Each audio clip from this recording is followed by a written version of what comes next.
Hi, my name is Angel.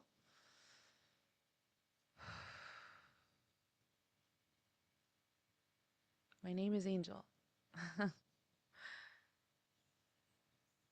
There's a small part of me that's a bit nervous as I've never done anything like this before. But then there's a larger part of me that's extremely calm because I know that this is what's been needed and this is what I've been called to do my entire life. And what is that, you might ask? Good question. I'm asking myself the same thing.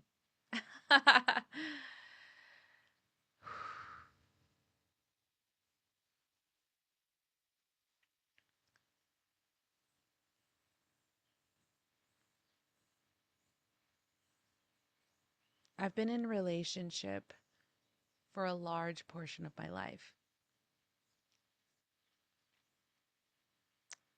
I grew up in a self sacrificial paradigm, and I took care of everyone around me for as long as I could remember.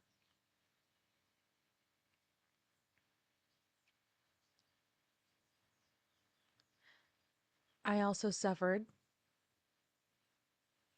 from unworthiness. So I didn't believe I was worthy of being taken care of or showing up for myself. So I ended up running, numbing, and hiding from my own self, from my own soul, from my own spirit.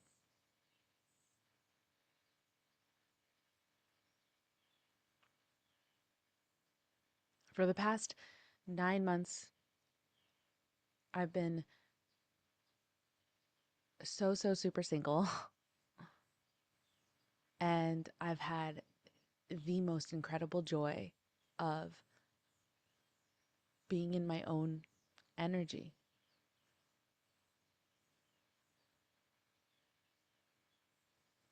Consciously taking time to tune in to my mind, my body, my spirit, making room for my spirit.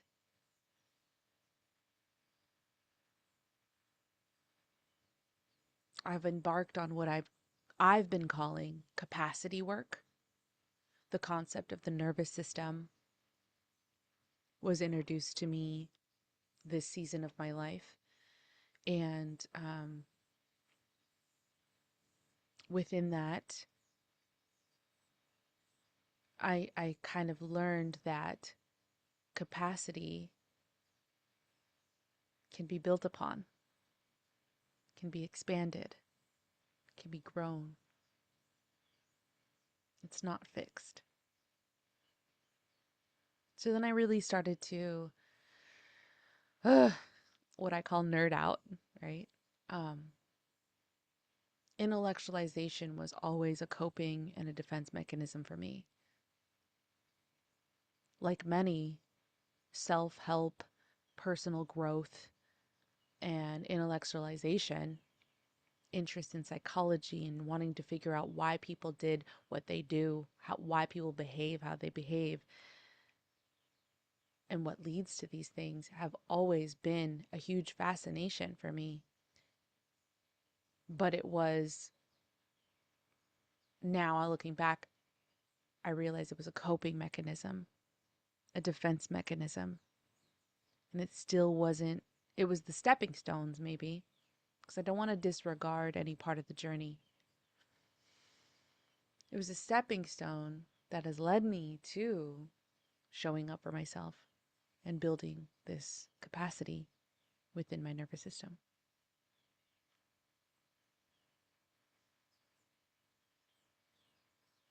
Now I can go into what capacity building means to me and the work that I've been doing. If you see here, this is a gigantic whiteboard that I often use to like externally process what's happening in my mind, my body, my spirit. And actually, this is the longest that this particular work has been up there. You can't see it. I don't know why it's blurring in the background. I'm recording on Zoom for the first time, so I don't know. Um, but the capacity work that entails, the nervous system stuff, the identity stuff, the inner child stuff, that's been up there the whole 8 months. That's the longest a concept has been on the board, because usually I learn something, I integrate it, and then I move on to the next, right? Move on to the next. And I think I'm finally on the verge to moving on to the next with this, with what we're doing here. If you're still watching, thank you. So, this all brings me as to why I'm showing up here today.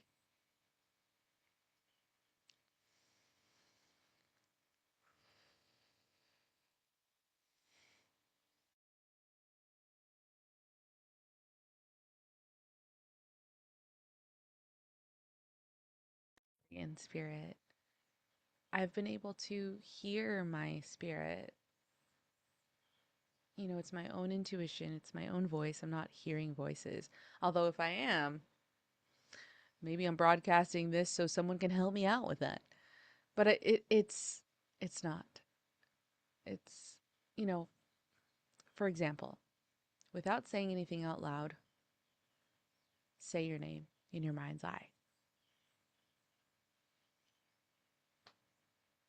I can hear it loud and clear. Angel, right?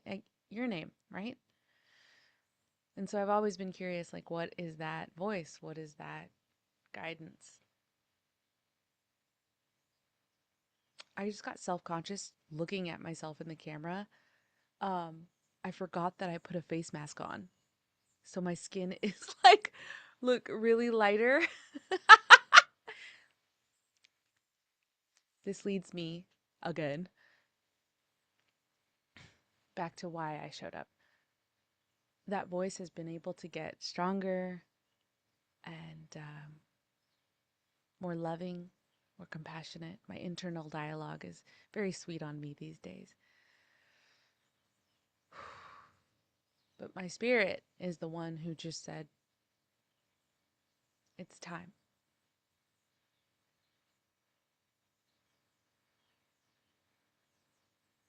My whole life, I knew that I was a light worker, a divine child of God who is a warrior of light.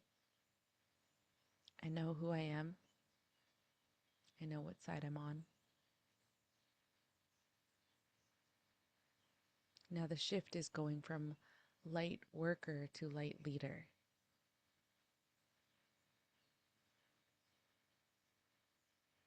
I don't know what I'm meant to lead.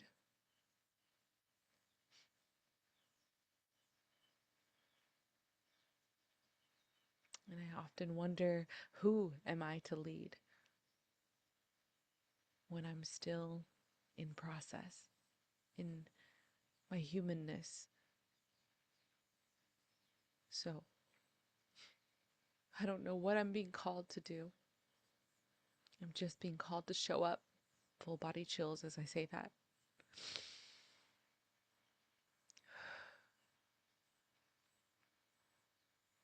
Well, this is one weird introduction video, huh? But it's time. So I thought, what better place to start than YouTube? I've been showing up more on Instagram to kind of work these visibility wounds and whatnot, but I've been called to YouTube. So we'll see how this goes.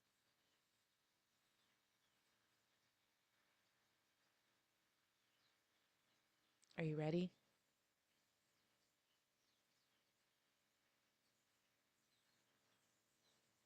My human's not ready, because she is a recovering perfectionist and people pleaser, so she thinks she has to be perfect, right? I think I have to be perfect, but I just showed up with a face mask. I did shower today, thank you. I just actually exited a therapy session, which I talked about some of the bigger triggers that are slowly wiggling me into alignment with my soul's purpose. Um, okay, so I'm being called to talk about that here and now. So if you're still watching, thanks. Okay. At the moment of this recording, the Epstein files have been released to some capacity. The media is flooded with images and stories and conversations on both sides, all sides. It's the 18th of February. And as a survivor,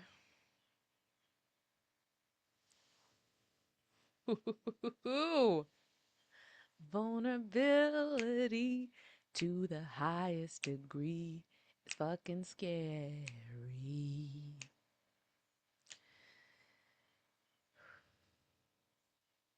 As a survivor of child abuse, and as someone who has ancestral trauma in this flavor,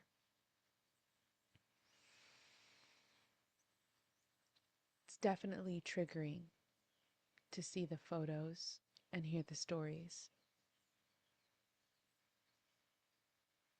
of these abused children.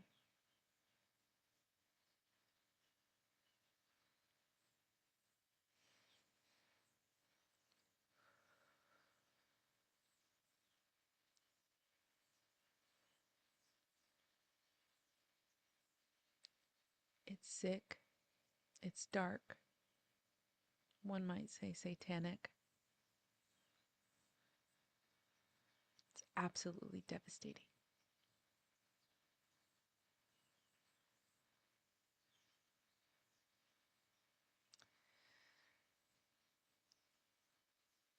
I believe it was between 2012 and 2014 that I was heart deep in my hippie phase, surrounded by lovers of nature, lovers of God, lovers and appreciators of divinity and the naturalness that it is to be human. And so, of course, conspiracy theorists were readily accessible in that community. So there were nights where we would go down deep rabbit holes. You know, your classics, right? The Illuminati, MK Ultra, just all of it. All of it. There was nothing that I hadn't seen after those years. But I was thrown into a deep grieving, you know, as a survivor, as a cancer, very emotional, very empathetic, as an empath, feeling other people's pain, identifying with the suffering, and just so much confusion as to how the general population could write these things off as conspiracies and just go about their days and their lives.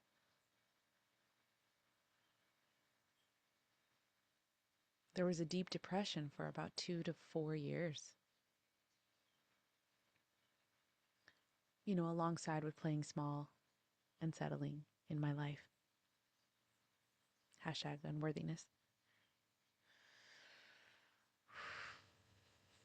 So now, as the general population awakens to these darknesses, I can feel all of you. I can feel the rage, the confusion, and the sadness.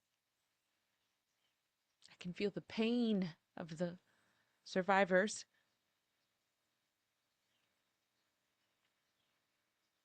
And it taps me back into my ancestral stuff as well.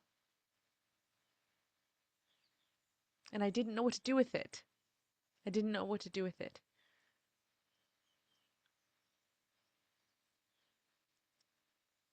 I've done a lot of processing and reminding myself that I was in your position in 2012, 2014 to 2016.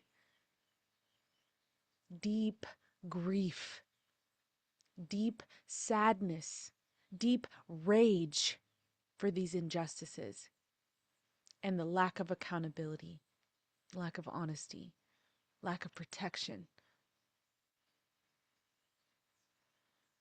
And you have every fucking right to feel all of those things.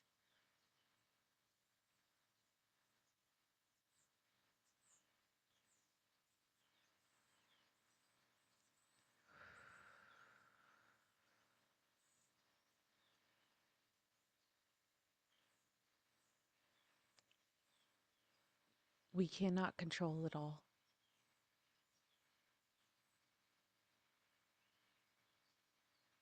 This is a mirror. Whether we knew this stuff was going on consciously, unconsciously, to some degree, we've all turned a blind eye, turned a blind eye to this and stuff like this on a global scale in our country and in our homes. We're all enraged at the lack of protection of these children on a global scale, and yet most abuse that the general population endures is in the home. Someone they trusted, family. I know that's heavy. I know that's heavy.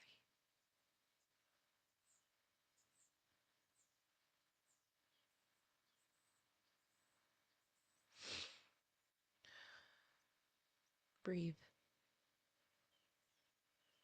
Breathe, baby.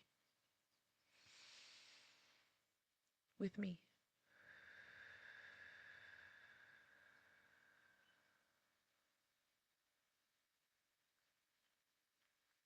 I'm hearing that the key is not to fight these emotions. Feel them. No more running, no more hiding, no more numbing. Feel. And when it gets too heavy, something we need to remind ourselves is we cannot control it all. So asking ourselves, what can we control in this moment?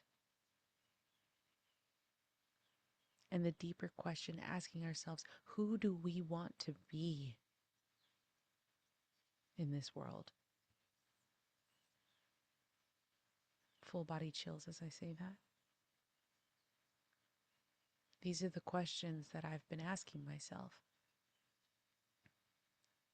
What is my part in all of this? Chills again.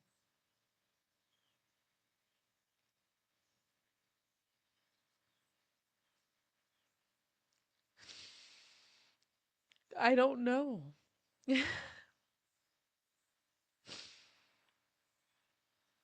I don't know what's to come from here. But I'm ready to find out.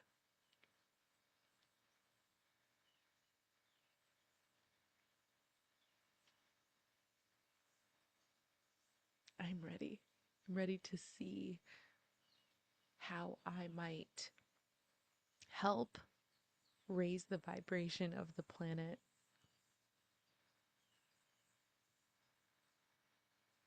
So, That's what this is. No more hiding. No more running.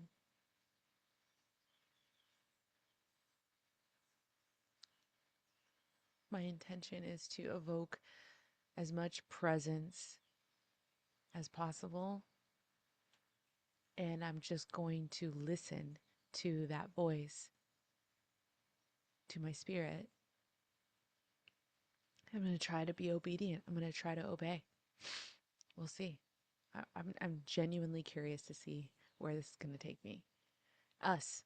Because if you're still listening, you're on this, we're in this together. So, all right, all for now. That's the name of the game. Uh, welcome. Welcome. Welcome.